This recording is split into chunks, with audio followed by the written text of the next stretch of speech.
하나님 말씀 보겠습니다. 오늘 우리에게 주시는 하나님의 말씀은 마태복음 4장 1절로 11절까지의 말씀입니다.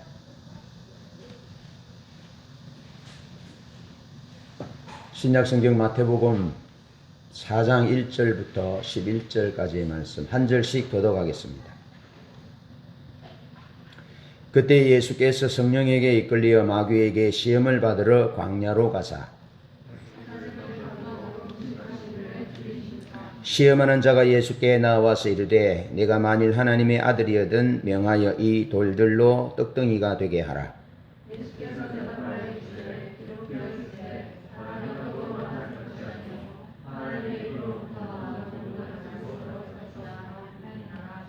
이에 마귀가 예수를 거룩한 성으로 데려다가 성전 꼭대기에 세우고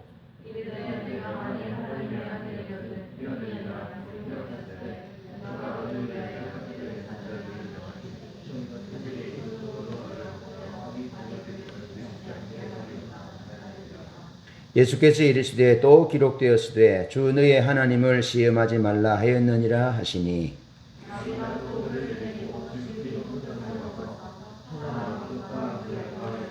이르되 만일 내게 엎드려 경배하면 이 모든 것을 내게 주리라.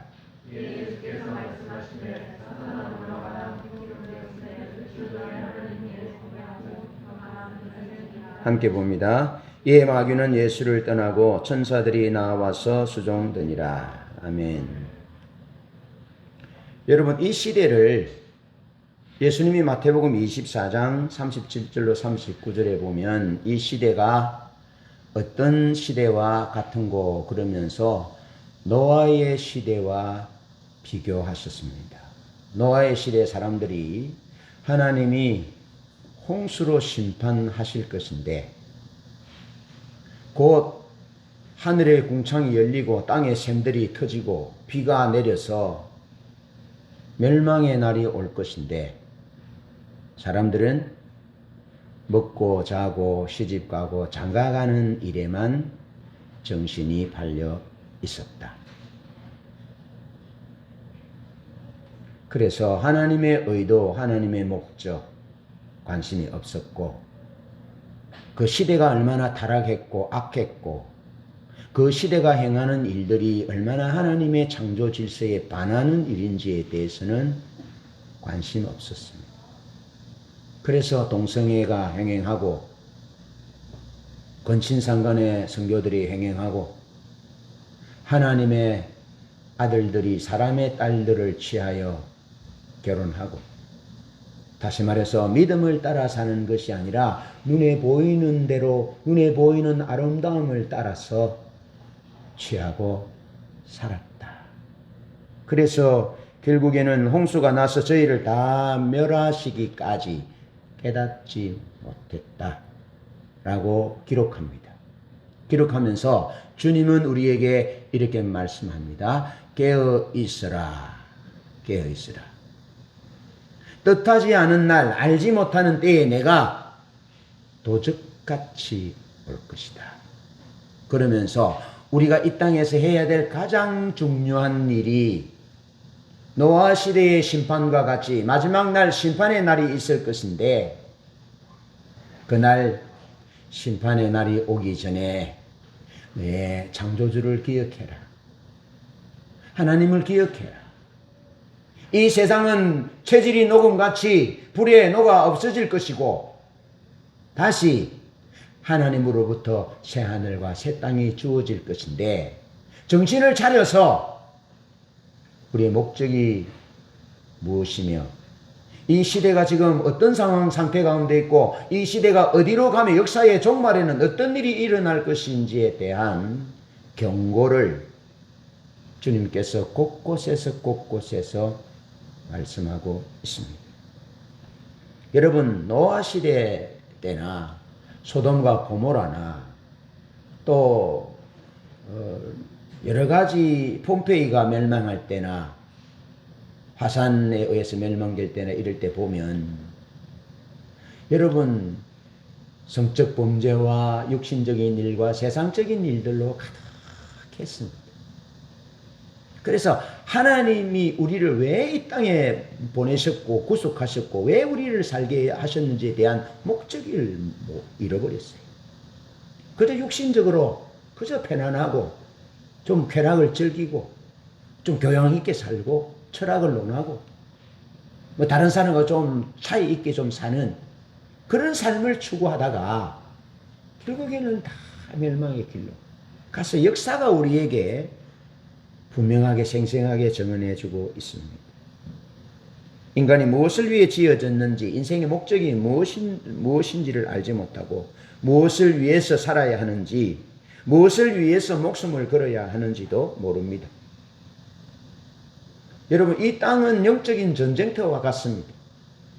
그런데 영적인 전쟁에 있어야 싸움의 대상도 모르고 어떻게 싸워야 하는지 영적인 싸움의 방식도 모르는 채 살았어. 결국에는 백전백패하다가 멸망길로 가고 나온 것이죠. 오늘 저는 오늘 말씀을 통해서 예수님의 싸움의 방식, 하나님의 관점, 또 예수님이 마귀를 통해서 어떻게 싸우셨는지를 보면서 오늘 우리가 예수님의 승리의 모습처럼 승리하는 삶을 살기를 세 가지로 말씀을 드리려고 합니다.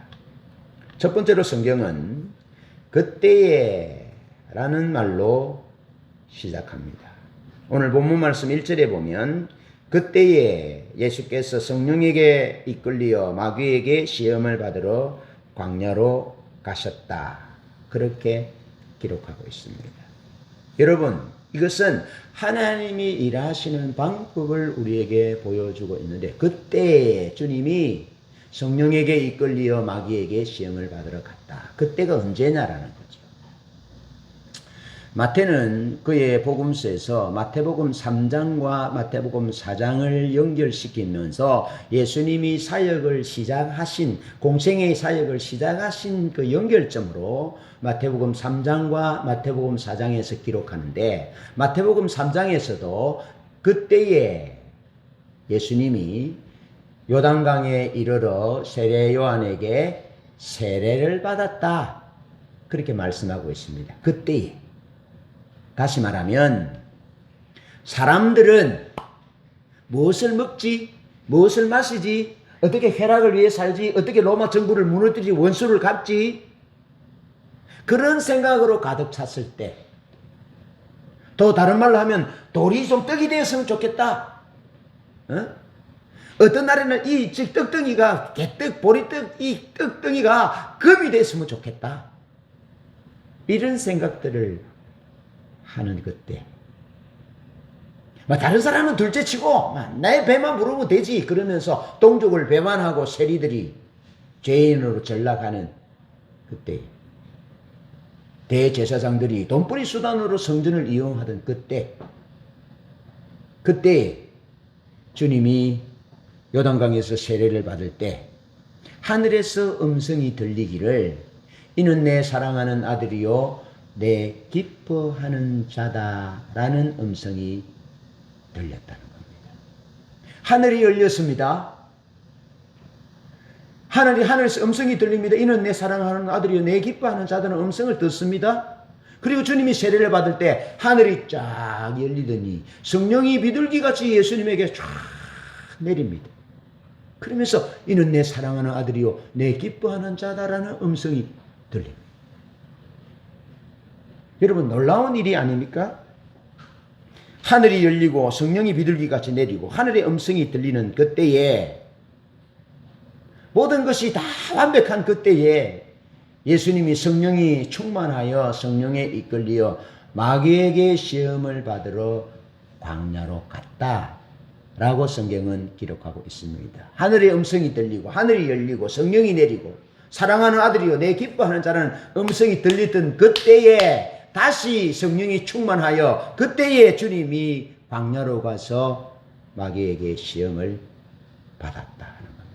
모든 것이 끝나고 모든 것이 승리하며 부족함이 없는 그때에 마태복음 3장은 그렇게 정리가 됩니다. 그러면서 마태복음 4장 1절 오늘 본문 1절 시작이 그때에. 그럼에도 불구하고 주님에게 놀라운 그런 역사들이 일어났음에도 불구하고 성령이 충만했음에도 불구하고 예수님은 성령에 이끌려 광야로 가서 마귀에게 시험을 받았다. 그렇게 말씀하고 있습니다. 어쩌면 큰 성공 뒤에 시련과 유혹이 찾아왔습니다. 그래서 마태는 우리에게 이렇게 말하려는 것 같습니다. 잘 들으라. 시련과 환난을 면할 사람은 아무도 없다. 오히려 이는 하나님을 지극히 사랑하는 이들에게 흔히 있는 일이다. 우리를 성숙하게 받으시려는 하나님의 신비롭고 선한 계획의 일부이다. 따라서 성령이 우리를 광야로 인도하신다면 이는 분명 우리의 유익을 위해서이다. 그러니 반드시 싸워서 이겨야 한다. 마귀의 시험이 오면 광야로 이끄는 그런 팍팍한 삶이 온다 할지라도 이는 우리를 유익하게 하는 길이니 반드시 싸워 이겨야 한다. 라고 말하고 있습니다. 여러분 욥기 1장 2절에 보면 1장과 2장에 보면 욥에게도 많은 일들이 일어나잖아요. 그런데 성경은 어떻게 기록하는 줄 아세요? 그때에 라고 기록하는 것처럼 하루는 또 하루는 그렇게 기록하고 있어요. 다시 말해서 욥은 하나님을 예배합니다. 믿음으로 사는 사람입니다. 동방의 의인입니다. 부족함이 없는 사람입니다. 하나님이 사단에게 내 경건한 사람 동방의 욥을 유의하여 보았느냐. 그는 경건하여 악에서 떠난 자다. 그러면서 하나님이 마귀에게 자랑할 정도로 믿음의 사람이요 경건한 사람이요 온전한 사람이었습니다. 그런데 그런 욥에게 그는 그래서 자녀들이 무슨 일이 자녀들이 하나님 앞에서 자기 모르게 죄를 지었을까봐 늘 번제를 드리고 하나님 앞에 예배 드리고 화목제를 드리고 그래서 자기 가정이 하나님의 은혜 아래 살도록 자녀들이 믿음으로 살도록 그렇게 했던 사람이거든요. 그런데 하루는 자기 소유가 다 날아가 버렸어요. 다 빼앗겼어요. 그 또 하루는 자녀들이 집에 모여서 식사하고 잔치하는데 지금 기둥이 무너져서 집이 복상하는 바람에 자녀들이 다 죽었어요. 또 어느 날은 멀쩡했던 하늘의 날벼락처럼 건강했던 욥에게 욕창이 나고 원치 않은 병이 걸렸어. 코로나 바이러스 같은 그런 질병에 걸려서 너무너무 가려워서 긁어야 하는. 그래서 친구들이 보니까 그가 욥인지도 알지 못하는 그런 상황 가운데 놓이게 되었다. 하루는 또 하루는 또 하루는 그러면서 욥에게 엎친데 격친 격으로 고난이 닥쳐왔다 하는 것입니다. 그러나 욥은 어리석게도 하나님을 향하여 원망하지 아니하고 입술로 하나님께 범죄하지 아니하고 욥의 즐거움이 하나님의 말씀을 어기지 않은 것이 그의 즐거움이었다라고 말씀하고 있습니다. 그런가 하면 히브리서 4장 15절에 예수님도 우리처럼 시험을 받으셨지만 죄는 없으시다 라고 말씀합니다. 광야에서 시험을 받았지만 예수님이 하나님 언제 나를 사랑하신다면서요. 하나님 언제 나를 기뻐하신다면서요. 하나님 내게 성령이 하늘이 열려서 성령이 비둘기같이 내려줄 때는 언제고 지금 이렇게 시험하는 것은 왜 그렇게 하십니까? 라고 하나님 앞에 범죄하지 아니했다. 우리가 똑같이 시험을 받으신 이로되 죄는 없으시다. 그렇게 기록하고 있습니다. 여러분 그렇다면 욥이 어떻게 그 광야의 시험, 예수님이 광야의 마귀의 시험을 어떻게 이길 수 있었겠냐 하는 거죠. 잘 들으십시오. 오늘 내가 하나님을 예배하고 오늘 내가 하나님의 얼굴을 찾을 때 하루는 재산을 이룰 수 있습니다. 그때 하나님을 예배할 수 있습니다. 내가 하나님을 찾고 하나님의 얼굴을 구하고 예배하고 믿음으로 살아갈 때 어느 날 어느 하루에 바람이 불어서 집이 무너져서 자식들이 다 죽어도 여전히 하나님을 예배할 수 있습니다. 어느 날 내 몸이 원치 아니하는 뜻하지 아니한 병이 걸렸습니다. 그럴 때 오늘 내가 예배하고 하나님의 얼굴을 구하고 하나님을 사랑하고 있을 그때에 그런 일들이 닥칠 때 여전히 하나님을 예배하고 하나님을 향하여 어리석게 원망하지 아니하고 하나님 앞에 하나님이 주권자 있음을 영광을 돌릴 수 있다라는 것입니다. 이 관점을 보셔야 합니다. 이 관점. 여러분, 동방의 의인이고 늘 하나님께 예배했던 욥, 하나님이 마귀에게 자랑했던 욥, 또 하늘이 열리고 하나님의 성령이 비둘기같이 임하고 이는 내 사랑하는 아들이요 내 기뻐하는 자다라는 하늘의 음성을 들은 예수님에게도 시험이 있었다면 오늘 우리에게 시험이 있습니다. 자, 그들이 시험을 당할 그때는 그들이 성공 가도를 달리고 있었을 때였어요. 동방의 의인이어서 큰 부자였어요. 부족함이 없었어요. 하늘이 열렸다니까요. 하늘의 음성이 들렸다니까요. 성령이 비둘기같이 임했다니까요. 그때에, 그런 완벽한 때에도 하나님의 사람들에게 시험이 온다. 시험이 있을 수 있다라는 사실을 기억하면서 그들이 어떻게 그것을 이겼는지 그 하나님의 관점을 보셔야 하는데, 그들은, 욥은, 예수님은, 또 수많은 하나님의 사람들은 하나님을 찾았다. 하나님을 찾았다. 하나님을 사랑하는 구체적인 행위들을 지속적으로 하고 있었다. 그래서 하나님과의 올바른 관계 가운데 있다면 어떠한 시련과 시험도 하나님과의 그 온전하고 건강한 관계를 깨뜨릴 수 없다. 그래서 하나님을 찾는 것이 관건입니다. 하나님을 찾음으로 하나님과의 올바른 관계 가운데 있는 것이 중요하다. 그냥 힘이 세어서 그냥 우연히 그냥 형편이 남은 것이 있어서 하나님께 영광을 돌리고 원망하지 아니한 것이 아니라 그들이 평소에 늘 하나님을 찾고 있었고 하나님을 사랑하고 있었고 하나님을 높이고 있었고 예배하고 있었고 연약한 자를 도와주고 있었고 그런 믿음의 행위들을 하고 있을 그때에 하나님과의 온전한 관계가 있을 그때에 어려움이 왔고 그 어려움은 하나님과의 온전한 관계를 파괴할 수 없었다. 하나님 찾는 것이 중요하다는 거죠. 그러면서 하나님을 찾는 것을 다른 말로 하면 신학적으로 은혜의 방편이다 라고 말합니다. 시험이 올 때에 하나님이 왜 이걸 안 해줍니까? 이거 해주면 좋겠는데 지금 이때 이거 해주면 좋겠는데 한 번만 해주면 좋겠는데 그렇게 하지 말고 하나님을 찾으라는 겁니다. 하나님을 찾는 구체적인 행위들이 은혜의 방편인데 여전히 말씀을 읽는 행위, 여전히 아침에 일어나서 하나님 앞에 기도하고 하루를 하나님께 의탁하고 하나님 말씀 앞에서 큐티하고 기도하고 아침에 기도하고 자기 전에 기도하고 또 생활하면서 기도하고 늘 찬양하고 늘 예배하고 늘 하나님 앞에 예물 드리기 위하여 일하고 수고하고 기쁨으로 하나님께 드릴 예물을 구별하고 하는 이런 일체의 행위들을 통틀어서 은혜의 방편이라는 겁니다.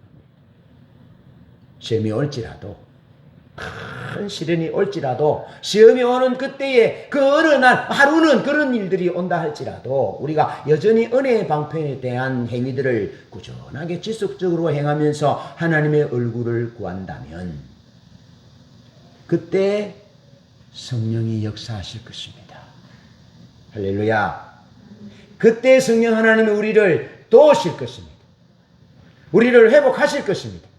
하나님이 욥을 회복하신 것처럼 하나님이 우리를 회복하시고 예수 그리스도 그분을 죽음에서 다시 부활시키시며 회복하신 그 성령 하나님께서 우리가 은혜의 방편을 지속적으로 행하면서 하나님을 찾고 있을 그때 하나님은 우리를 회복하실 것입니다.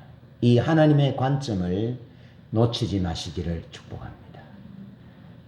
두 번째로 하나님의 아들이여든 이라는 말로 싸움의 방법을 보게 합니다.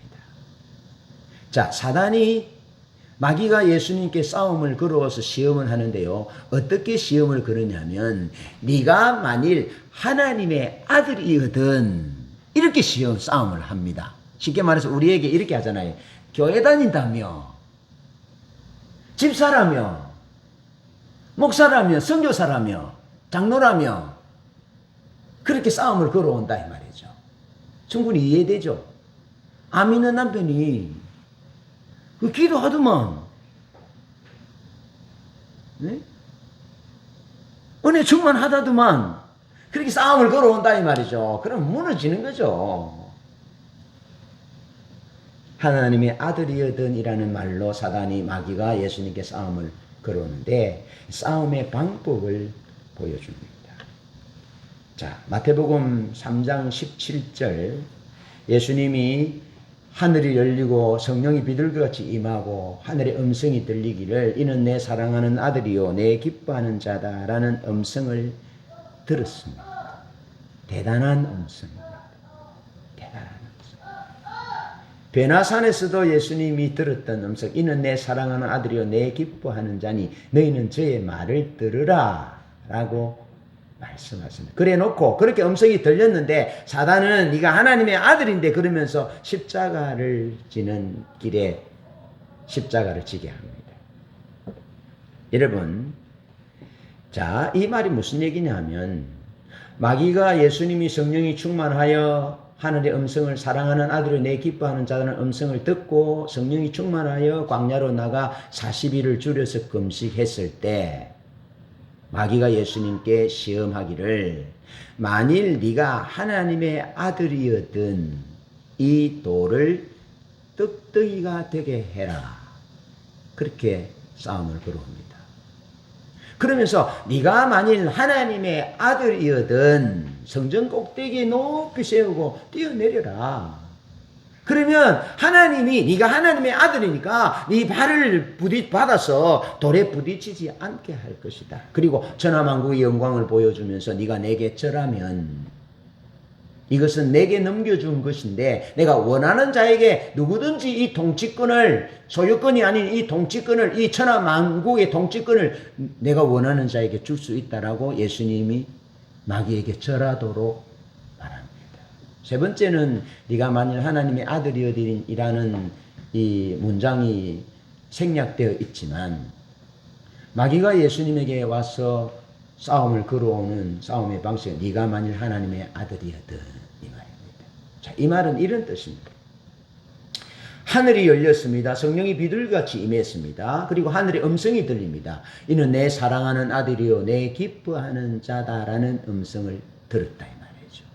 자, 마귀가 하는 말이 네가 하나님이 너를 사랑한다고 말씀하셨지 않냐. 하나님이 너를 기뻐하신다고 했는데 네 증거물이 있어야 되겠나. 증거물. 네가 하나님 사랑하는 자고 하나님이 기뻐하는데 무슨 증거가 있어야 되지 않겠느냐. 그러니 네가 하나님 앞에 말해서 이 돌을 가지고 떡이 되게 해라. 이 증거를 가지고 네 사역을 감당해라. 그렇게 말합니다. 네가 하늘에서 높은 성전에서 꼭대기에서 떨어져 내리면 네가 살아나면 그때 사람들이 박수갈채를 치면서 이게 하나님의 아들이라는 증거다. 그러면서 올 것이 아니냐라고 증거를 요구하라는 것입니다. 여러분, 이 증거에 예수님이 뭐라고 말씀하신 줄 아세요? 예수님이 자기를 위해 줄인 자기 배를 채우기 위해서 돌을 떡으로 만들어 먹으라는 것이 마귀에게는 마귀가 요구하는 증거가 될 수 있을지 몰라도 예수님은 신명기 8장 3절의 말씀을 인용하여 사람이 떡으로만 살 것이 아니요 여호와 입에서 나오는 모든 말씀으로 살 것이라 했다 라고 말씀으로 응대합니다. 그러면서 네가 만일 하나님의 아들이거든 뛰어내리라 라고 말할 때도 예수님이 말씀하시고 또 천하만국의 영광을 보여주면서 그렇게 절하라 할 때도 네가 증거를 보여라 라고 말할 때 예수님은 마귀에게 하나님의 아들로서 증거를, 돌이 떡이 되게 하는 증거, 성전 꼭대기에서 뛰어내렸는데 발이 상하지 않는, 깨지지 않는 그런 증거, 이 세상 만국을 통치할 수 있는 권세를 얻는 그런 증거를 보여주지 않았습니다. 그런데 예수님이 뭐라 하신 줄 아세요? 기록되었으되, 기록되었으되, 기록되었으되, 기록되었으되 사람이 떡으로만 살 것이 아니요 하나님의 입에서 나오는 모든 말씀으로 살 것이다 라고 말씀하셨고, 기록하였으되, 기록되었으되 주의 너의 하나님이 시험하지 말라 그랬다. 기록되었으되 사단은 물러가나 하나님께 경배하고 그만 섬기라고 했다라고 기록된 성경 말씀을 가지고 하나님의 아들인 것을 증거했습니다. 할렐루야. 우리가 하나님의 아들임을 증거하는 일은 증거물이 필요한 것이 아닙니다. 때로는 하나님이 우리에게 우리의 믿음을 위해서 우리를 긍휼히 여겨서 우리가 죽었던 몸에서 살아나기도 합니다. 병에서 고쳐지기도 합니다. 가난해다 부자 되기도 합니다. 그런데 그것이 하나님의 아들이라는 증거가 아닙니다. 우리가 하나님의 아들이라는 증거는 우리가 기록된 하나님의 말씀에 목숨을 걸고 순종할 때, 그때 우리가 하나님의 아들이 되는 것입니다. 우리가 높은 자지만, 우리가 스승이지만 서로 사랑하여 발을 씻길 때, 서로 사랑할 때, 그때 우리는 하나님의 아들들이 되는 것입니다. 그래서 주님이 말씀하십니다. 나의 계명을 가지고 지키는 자라야 나를 사랑하는 자니, 나를 사랑하는 자는 내 아버지께 사랑을 받을 것이요 나도 그를 사랑하여 그에게 나를 나타내리라 말씀하셨습니다. 우리에게는 하나님의 아들이라는 어떤 증거가 필요하지 않습니다. 증거가 필요한 것이 아니라 기록되었으되, 기록되었으되, 기록되었으되 주의 말씀을 생명같이 여기고 하나님의 말씀을 지키기 위해서 몸부림치며 싸우는 그것이 우리가 하나님의 자녀됨의 증거라 이 말이죠. 말씀대로 남편을 섬기기 위해서, 말씀대로 아내를 섬기고, 말씀대로 자녀를 양육하고, 말씀대로 부모를 공경하고, 말씀대로 불신자를 전도하고, 형제를 사랑하는 그것이 우리가 하나님의 아들이라는 증거라는 겁니다.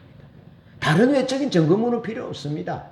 왜? 주님이 그렇게 하셨기 때문에 그렇다 하는 것입니다.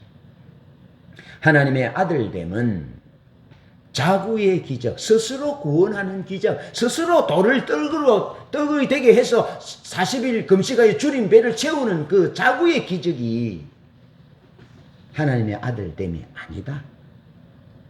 과시의 기적, 높은 데서 뛰어내려서 발이 상하지도 않는 그런 기적, 병이 들었는데 죽지 않고 살았다는 그런 기적, 그런 기적이 아니라는 것입니다. 그런 기적으로 하나님의 아들을 입증하는 것이 아닙니다. 또한 그가 세계의 지배권을 넘겨받는 데서 하나님의 아들이라는 것을 입증되는 것이 아니라 하나님 그분의 말씀에 철저하게 순종하는 데에서 하나님의 아들됨이 입증된다. 그래서 바울은 골로새서 3장 16절에 그리스도의 말씀이 너희 속에 풍성히 거하게 해라.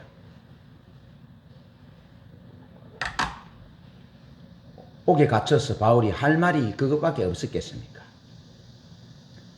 로마 감옥에 갇혀서 골로새 교회를 향해서 말합니다.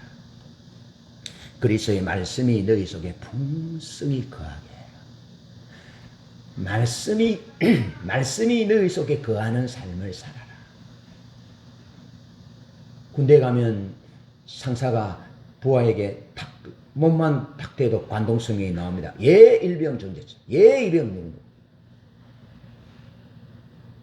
사도 바울에게는요, 베스도가 사도 바울을 미쳤다고 그랬어요. 그걸 우리 현대식으로 하면은 사도 바울에게 탁 손만 대도 예 예수, 예 나의 사랑하는 예수, 예수는 나왔어요. 그런 의미입니다. 말씀이 우리 속에 풍성히 거하면 예수가 나오게 되어 있습니다. 말씀이 우리 속에 거하면 하나님의 은혜가 나오게 되어 있습니다. 하나님의 사랑이 나오게 되어 있습니다. 그래서 그런 것들을 보고 하나님의 아들임을 아는 거죠. 그래서 말씀이 우리 속에 거하는 것이 핵심인 것이죠. 그러면서 히브리서 12장 4절로 5절에는 피 흘리기까지 싸워라. 피 흘리기까지 싸워라. 말씀에 약속되신 예수 그리스도를 믿은 자들이 구름같이 둘러싼 흑한 정인이 있다. 너희들이 하나님의 말씀을 업신여기면 물이 떠내려가는 것처럼 너희들이 떠내려가 버린다. 그래서 너희의 구원도 흘러가 버리고 만다. 그래서 너희들이 피 흘리기까지 싸워라. 피 흘리기까지 하나님의 말씀의 약속을 붙들고 예수 믿으라 라는 얘기입니다. 여러분, 우리가 하나님 앞에서 살아갈 때 먹는 거, 마시는 거, 입는 거, 의식주의 문제, 뭐 교양적인 문제, 이런 것들로 인해서 싸우면 안 됩니다.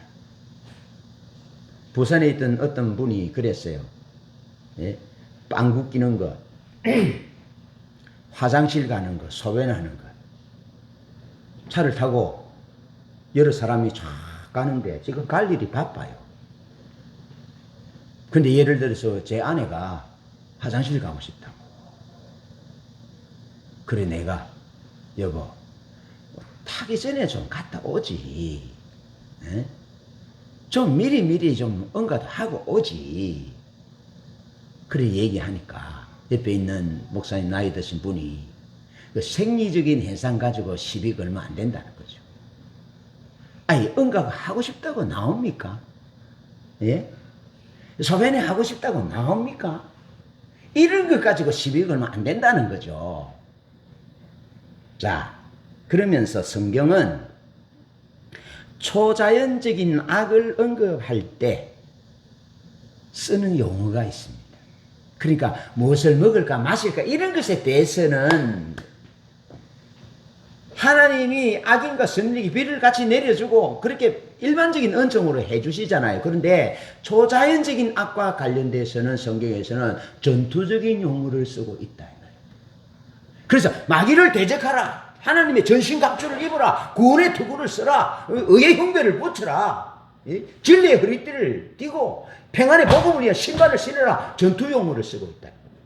악한 마귀와 관련된 초자연적인 세력과 관련된 그래서 초자연적인 악의 세력인 마귀가 우리에게 뺏어가고자 하는 것은 우리가 뭘 먹고 뭘 입고 이런 것에 대해서 관심이 없어요. 우리가 하나님의 구원을 하나님의 생명을 누리느냐 하나님 나라 가느냐 구원받느냐 구원받지 못하느냐 그런 것에 관심이 있다는 겁니다. 그래서 초자연적인 악에 대한 마귀 사단과 관련돼서의 성경의 용어는 전투적인 용어라.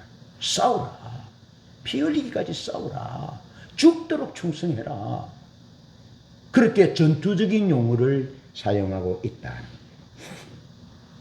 여러분 칼라일이라는 사람은 이렇게 썼습니다. 참된 기독교는 싸움이다.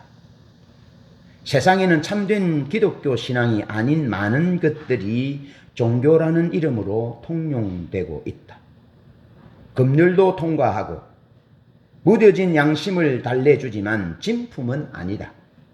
수많은 사람들이 매주일 교회에 가서 예배를 드리고 스스로를 그리스도인이라 부른다. 하지만 그들의 신앙에는 어떤 싸움도 없다.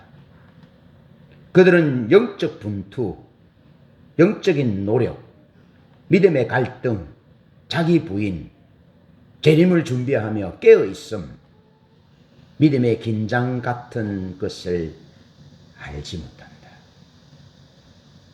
여러분 무엇이 악입니까? 노아 시대에 무엇이 악이었습니까? 소돔과 고모라에 무엇이 악이었습니까? 돈을 많이 벌고 좋은 직장을 다니고 돈을 많이 벌지 못하는 것이 악이었습니까? 가난해서 아버지의 구실을 하지 못하는 것이 악이었습니까? 그런 것이 악이지 않았습니다. 하나님의 일에 관심이 없는 것이 악이었다 이 말이에요. 하나님의 일에 관심이 없는 것. 하나님의 창조 질서를 파괴하는 것. 그래서 말초신경을 자극하는 그런 것에 만족하는 눈에 보이는 대로 아름다움을 따라서 상대방을 배우자를 선택했던 그런 것들. 믿음이 싸움이 없는 것들을 성경은 악으로 규정하고 있다는 거예요. 여러분 무엇이 여러분의 가치입니까? 옛날에는 그랬습니다. 제가 참 동화를 좋아해가지고 옛날에 얘기를 참 잘했거든요. 그래서 제가 어릴 때부터 이야기 잘하는 사람으로 통했어요. 내가 이 얘기를 잘 했어요. 아마 그때 어릴 때부터 하나님이 목회자로, 설교하는 목회자로 훈련시킨 것 같아요. 어릴 때부터 노래를 좋아했어요. 그랬습니다. 그 얘기 가운데 보면 결론이 해피엔딩이에요. 잘 먹고 잘 살았단다. 오래 살았단다 말 안 해도 돼요. 잘 먹고 잘 살았단다. 여기 잘 먹고 잘, 여기 오래 살았다는 게 포함됩니다. 이해되죠? 그것이 최고의 가치였어요. 여러분, 이 시대가 최고의 가치가 무엇인 줄 아세요? 이 시대의 가치도 잘 먹고 잘 살고 좋은 집에 살고 좋은 자동차 타고, 그것이 세상의 최고의 가치입니다. 여러분, 여러분의 가치는 무엇입니까? 기독교의 가치를 말씀대로 살기 위해서 날마다 싸우는 가치가 우리의 가치가 되어야 합니다. 그렇게 싸울 때 또 어느 날 무슨 일이 있을 수 있고 또 하루는 그런 일들이 일어나지만, 믿음의 가치를 따라서 말씀대로 살기 위해서 싸우고 피 흘리기까지 죽기까지 싸운다면 우리는 반드시 승리할 것입니다. 주님이 그렇게 싸우셨거든요. 그렇게 영적 전쟁을 싸우시기를 축복합니다. 네가 만일 하나님의 아들이거든, 증거가 필요 없다는 거죠. 말씀대로 살면 된다는 거예요. 말씀대로 살기 위해서 싸우고 힘쓰면 된다는 것입니다. 그렇게 싸우기를 축복합니다. 마지막으로 세상 죄를 지고 가는 하나님의 어린 양이다라는 말로 싸움의 목적을 보게 합니다. 여러분, 요한복음에는 예수님이 시험받았다라는 내용은 나와 있지 않습니다. 그런데 예수님이 광야에서 시험받는 말씀이 세례를 받은 말씀과 연결되어 있습니다. 그래서 세례를 받을 때 하늘이 열리고 성령이 비둘기같이 임하시고 하늘에서 음성이 들리기를 이는 내 사랑하는 아들이요 내 기뻐하는 자다 라고 들립니다. 그리고 그때에 예수님이 오늘 본문 4장 1절부터 시험을 당하거든요. 그러니까 예수님이 세례를 받는 것에서 성령이 임하고 음성을 듣는 것과 광야의 시험과는 밀접한 관련이 있어서 마태는 이 두 가지, 세례받는 사건과 시험받는 사건, 이 두 가지 사건을 공생애를 여는 한 사건으로 연결시키고 있다는 겁니다. 그래서 오늘 본문 말씀에는 세상 죄를 지고 가는 하나님의 어린 양이로다라는 문장은 없어요.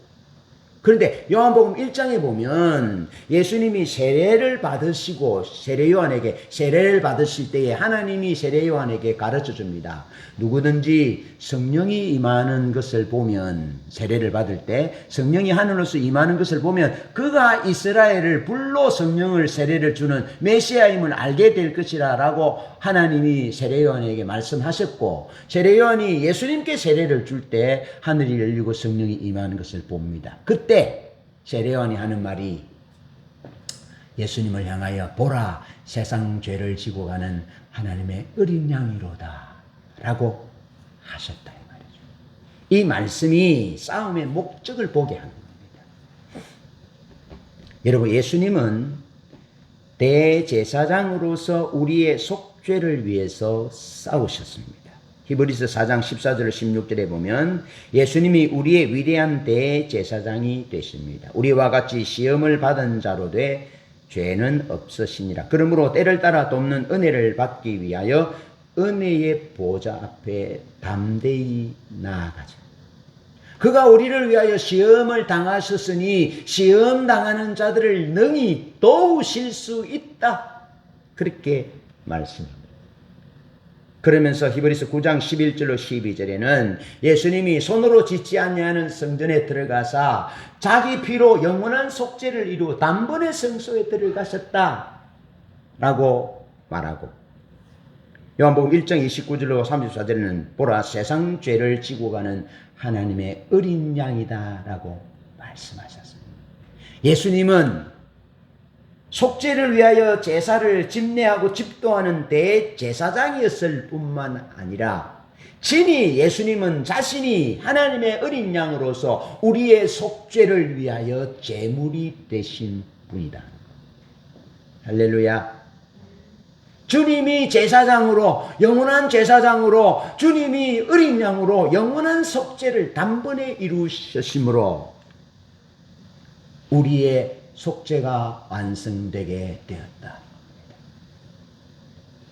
어린 양으로 싸우신 주님의 싸움의 목적은 대제사장으로 단번에 성소에 들어가서 영원한 속죄를 단번에 이루신 그분이 제사장으로서 제물로서 희생하신 그 목적은, 그 싸움의 목적은 우리의 죄를 속하시기 위함이었다. 그 싸움이었다는 겁니다. 그러니까 다른 말로 하면 우리가 이 세상에서 무엇을 위해서 싸워야 됩니까? 거룩한 싸움을 싸워야 한다.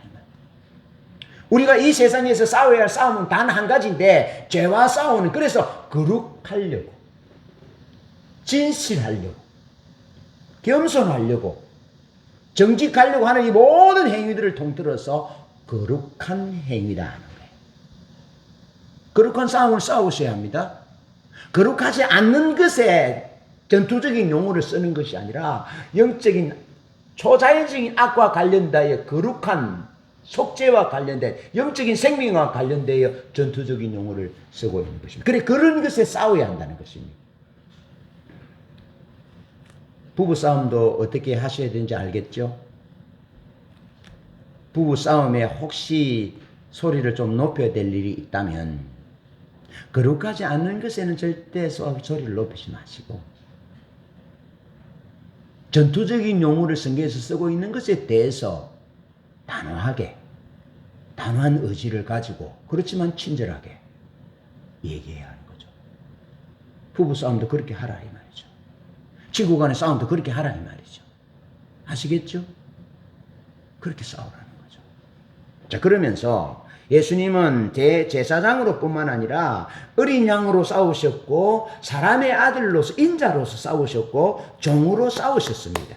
그렇게 싸우셔서 우리의 의가 되셨습니다. 우리 의를 위하여 그런 싸움을 싸우셨습니다. 그러니까 예수님이 십자가를 지셨습니다. 제사장으로 하나님의 어린 양으로 십자가를 지심으로 우리의 속죄를 완성하신 거예요. 희생하심으로 우리가 구원받은 거예요. 자, 그런데 예수님이 그뿐만 아니고 또 다른 한 방편으로 싸우셨는데 예수님은 유다의 사자입니다. 사자. 유다의 사자이지만 사자로 싸우지 않고 어린 양으로 싸웠다는 겁니다. 그 말은 한번 보십시오. 사자로 싸운 것이 아니라 어린 양으로 싸웠다라는 말은 주님이 적극적인 의지를 가지고 순종하신 것입니다. 사자는 이거 해 저거 해 그렇게 하면 됩니다. 왕은 이거 해 저거 해 하면 됩니다. 그런데 어린 양으로 살았다라는 말은 자기 의지로 순종한 행위입니다. 아시겠죠? 그런가 하면 예수님은 참 스승이셨지만 이거 해라 이거 가져와라 이렇게 하면 되지만 예수님은 섬기는 자로 자원하여 섬기는 자로 사람들의 발을 씻기셨습니다. 적극적으로 순종했다 이 말이죠. 자원하여 나섰다 이 말이죠. 그러면서 예수님은 참 하나님이시지만 디모데전서 2장 5절 하나님은 한 분이시요 하나님과 사람 사이의 중보도 한 분이시니 곧 사람이신 그리스도 예수라. 예수님이 우리의 구속을 위해 순종할 때 하나님으로 오셔서 죽은 것이 아니라 사람으로 오셨다는 거예요. 사람으로. 그러니까 사자와 양, 스승과 제자, 하나님과 사람 요 아래의 개념은 능동적인 순종, 적극적인 순종, 기쁨으로 드리는 순종, 기꺼이 드리는 자발적인 순종의 의미가 내포되고 있다는 겁니다. 그래서 십자가에서 양으로 제사장으로 죽으셨다라는 것은 우리의 속죄의 의미가 있지만 또 한편으로는 주님이 적극적으로 사자이시면서 양으로 하나님이시면서도 사람으로 스승이지만 제자로 종으로 죽으셨다라는 의미는 주님이 우리의 의를 위하여 싸우신 분이다. 여러분 잘 보십시오. 우리가 죄 용서 받았다라면 죄 용서 받았어요. 그럼 하나님 앞에 나갈 때 죄인으로 나가요. 그런데 주님이 적극적인 순종으로 인하여 그 예수 그리스도를 믿음으로 예수 그리스도 그분은 우리의 의가 되셨다. 의. 고린도서 1장 30절에서 예수 그리스도는 하나님으로부터 나와서 우리에게 지혜와 의와 거룩함과 구원이 됐다는 말, 이 의는 우리가 하나님 앞에 나아갈 수 있는 의로운 자격이 되었다. 기도할 수 있는 자격, 사랑받을 수 있는 자격. 이 의가 없으면요, 우리가 노력으로 하나님 앞에 인정받으려고 그래요. 우리의 어떤 인간적인 신분을 가지고 하나님 앞에 인정받으려고 그래요. 얼마나 피곤합니까? 구원이 좀 불안정한 것 같지 않습니까?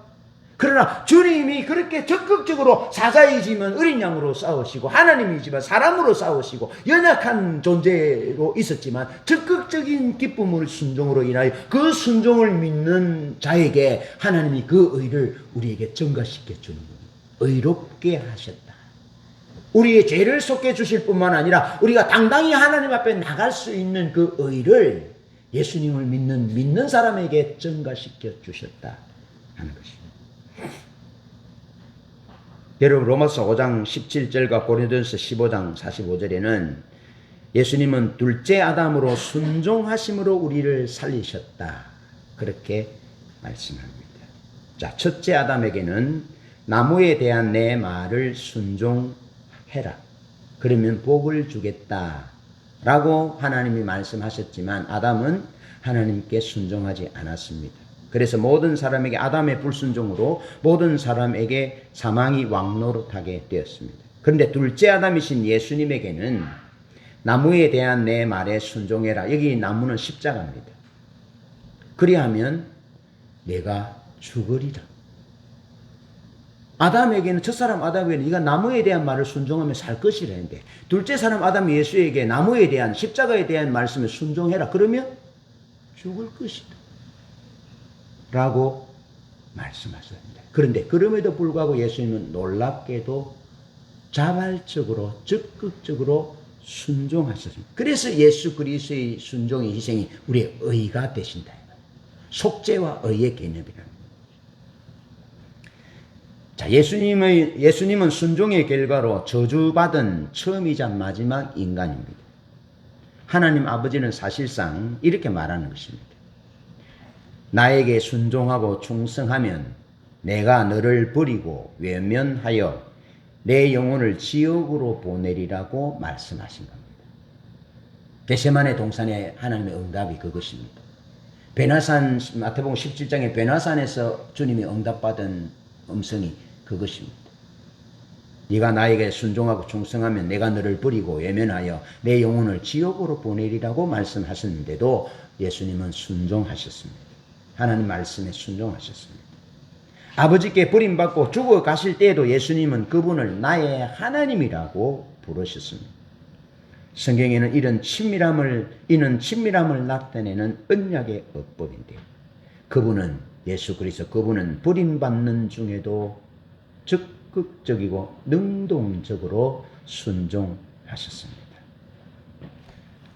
여러분, 그 결과 은혜와 의의 선물을 넘치게 받아 생명 안에서 왕노릇하게 되었습니다. 은혜의 선물로 속죄를 받았고 의의 선물로 하나님 앞에 당당히 나아갈 수 있는 은혜를 입었다. 우리는 예수님의 대속의 죽음으로 용서받았습니다. 자, 그런가 하면 우리는 예수님의 죽기까지 순종하심으로 하나님의 의가, 예수님이 죽기까지 순종하심으로 예수 그리스도 그분은 하나님의 의가 되셨습니다. 이 말은 우리 삶을 얼마나 건강하게 하는지 모릅니다. 우리가 예수님을 믿을 때 하나님이 우리를 그리스도 안에서 순종하는 의인으로 보신다는 것. 죄의 용서뿐 아니라 온전히 사랑받고 있음을 확신하게 된다. 주님이 적극적인 순종으로 말미암아 우리의 의가 되셨다는 것을 모르면 집안에 있기는 있지만 아들이 아니라 딸이 아니라 모섬처럼 자기 존재를, 자기 삶을 인식한다는 겁니다. 고린도후서 5장 21절의 말씀을 정리합니다. 죄를 알지도 못하신 이를 우리를 대신하여 죄로 삼으심은 우리로 하여금 그 안에서 하나님의 의가 되게 하려 하십니다. 주님이 다시 살아나심은 우리의 의를 위하여 다시 살아나셨다고 말씀합니다. 주님이 십자가를 지고 죽으심으로 우리의 죄를 속하셨고 주님이 다시 살아나심으로 우리를 의롭다 하셨습니다. 그래서 우리는 하나님 앞에 당당히 예수 그리스도의 이름을 의지하여 하나님 앞에 당당히 나아가는 것이죠. 은혜의 보좌 앞에 당당히 담대하게 나아가서 아빠 이거 해주세요. 아빠 이거 나 필요해 이렇게 해줘요. 그렇게 담대하게 나아갈 수 있는 것입니다. 그런 특권과 자유를 하나님 우리에게 주신 것입니다. 날마다 하나님 앞에 죄인으로만 나가지 마시고 아들로 나갈 수 있도록 예수 그리스도 그분이 우리를 의롭다 하셨다. 할렐루야. 주님의 희생과 순종으로 죄 용서받고 사랑받는 존재가 되었다. 죄 용서받은 것에만 그치지 말고 사랑받는 자가 되었다는 것이 예수 그리스도의 십자가의 사건의 완성이라는 겁니다. 죄 용서받았고 또 사랑받는 존재가 되었습니다. 그랬다면 그 어떤 시험도 하나님과의 친밀한 관계를 깨뜨릴 것은 없습니다. 하나님의 자녀라는 증거물을 보이기 위해서 스트레스를 받지 마십시오. 스트레스 받을 필요 없습니다. 오직 필요한 것이 있다면 하나님의 말씀에 순종하는 것뿐입니다. 하나님의 말씀에 순종하는 것이 우리가 하나님의 자녀됨의 증거물인 것입니다. 다른 증거물은 필요 없습니다. 하나님을 사랑하기에 죽기까지 하나님의 말씀에 순종하신 주님처럼 사자의 방법이 아니라 어린 양의 방법으로 하나님의 방법이 아니라 인자의 방법으로 섬기셨던 주님을 따라서 지속적인 은혜의 방편으로 승리하는 우리 모두 되시기를 축복합니다. 찬양하겠습니다.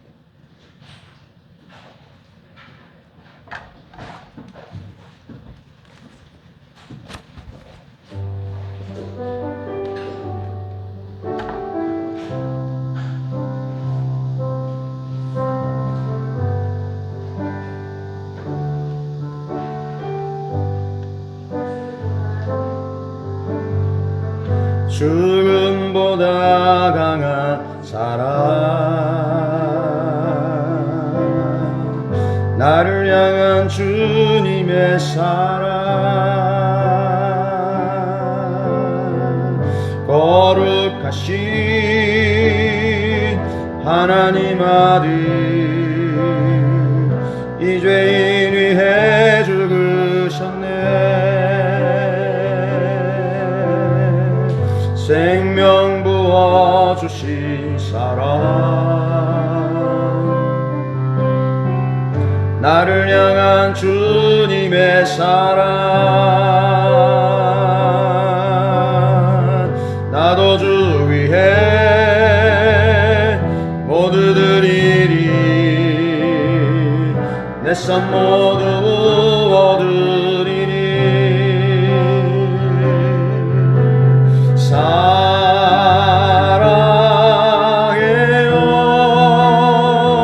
사랑해요 내 마음 드려요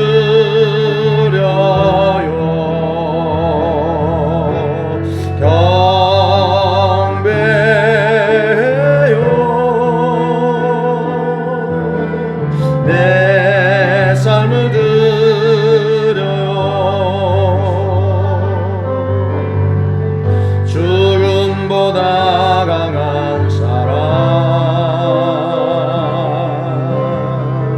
나를 향한 주님의 사랑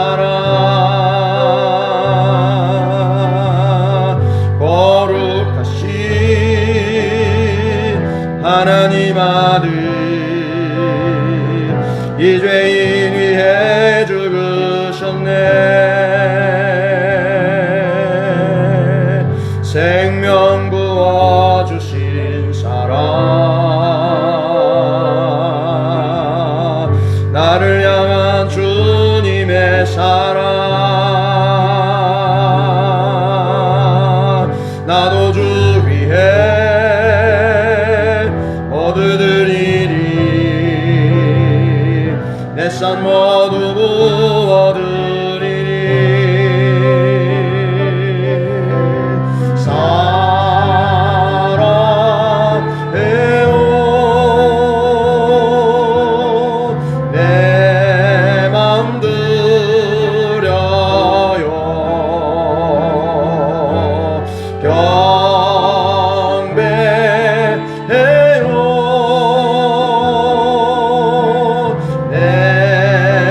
talmudun